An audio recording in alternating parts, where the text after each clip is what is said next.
My girlfriend cheated, so I sent her a goodbye package with a twist. I never thought I'd be the one sharing my story here, but after the last few weeks, I guess there's no better place for it. My name is Jason, 27M, and my now ex-girlfriend, Emily, 25F, shattered my heart in a way I never saw coming. And I'd be lying if I said I didn't get a little revenge. Nothing crazy, but let's just say I had to get creative. So, here's the story of how I sent her a goodbye package with a little twist. Emily and I had been dating for 3 years, and to be honest, I thought she was the one. We met in college during our last year. Her bubbly personality and my sarcastic sense of humor made us click right away. After graduation, we both landed decent jobs in the city, and things were going well. We even started talking about moving in together, and I thought marriage might be in our future. But over the last 6 months, something shifted, and I started seeing the cracks. Emily started acting distant. She stopped texting me as much, and when we were together, she'd always be on her phone, saying she was just scrolling through Instagram or talking to her best friend, Sarah. It was subtle at first, but then the excuses started piling up. Late work nights, spontaneous plans with friends that never seemed to involve me, and the intimacy between us began to fade. The gut feeling that something was wrong slowly gnawed at me, but I ignored it, thinking it was all in my head. The breaking point came when she said she needed a weekend away with some friends to clear her head. I trusted her, or at least I tried to. But then, her best friend Sarah texted me, asking if Emily was still with me for the weekend. That text hit me like a truck. I confronted Sarah right away, and after a few awkward texts, she admitted that Emily had lied. She wasn't going on a girls' weekend. She was with some guy named Eric, 30M, a coworker I had heard about only in passing. After I found out, I didn't say anything right away. I could have blown up her phone with angry messages or called her out on her lie, but instead, I went cold. The betrayal stung too much for an impulsive reaction. I needed time to process how the person I loved had been seeing someone else behind my back. It wasn't just a random hookup, it was emotional too. Emily had been confiding in this guy for months, and I was just the fool left in the dark. When Emily returned from her weekend, she acted like everything was normal. We met for dinner, and I just couldn't look at her the same way. There she was, smiling at me like nothing had happened, lying straight to my face. I sat there, staring at her, wondering how she could sit there and pretend. She didn't even flinch when I asked how her weekend was, just fed me some half-baked story about how relaxing it was. That night, I knew I couldn't just walk away quietly. Sure, I could have ended things right then and there, but I needed to make sure she understood exactly what she'd done. I spent the next couple of days coming up with the perfect plan, and that's when the idea for the goodbye package came to me. It wasn't just about getting revenge, it was about making sure she realized the magnitude of her betrayal. I wanted her to feel every ounce of heartbreak she'd caused.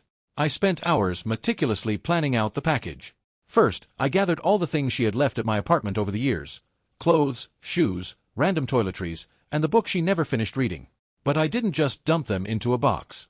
No, I wanted each item to send a message. I carefully wrapped each one and attached a note that referenced a memory or moment we shared.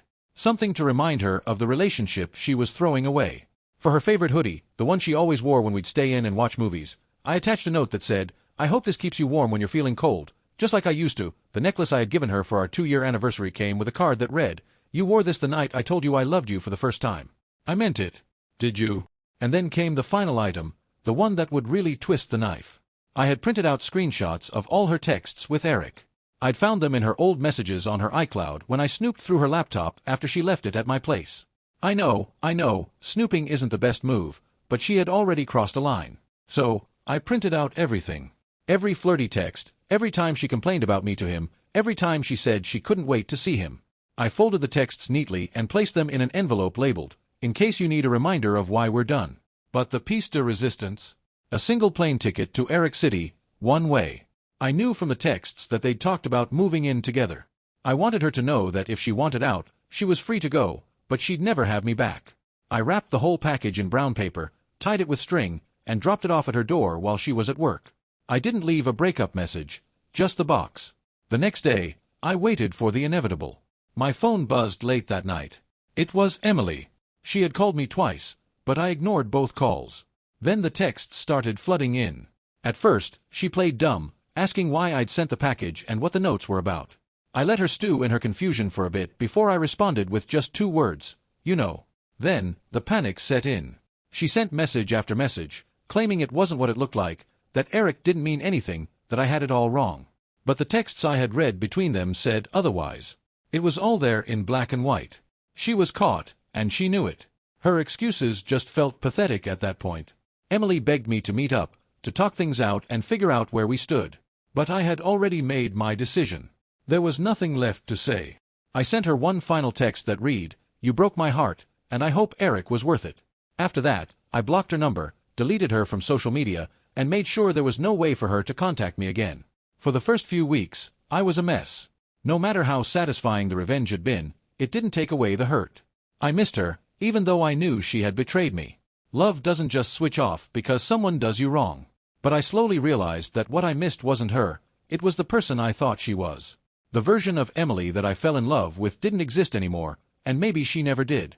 I was mourning the idea of her more than anything. As time passed, I heard through mutual friends that Emily and Eric tried dating seriously for a while. But it didn't last. Apparently, Eric wasn't the perfect guy she had built him up to be in her mind, and after a few months, they broke up.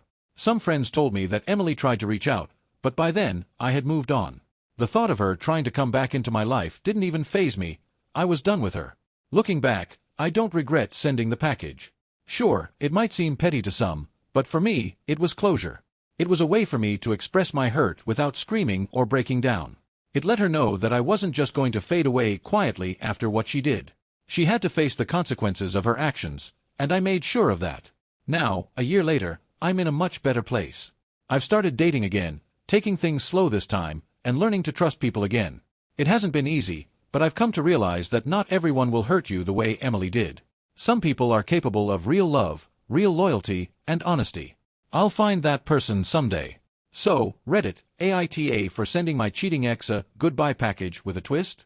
Should I have just walked away quietly, or was this the closure I needed to move on with my life? Would love to hear your thoughts.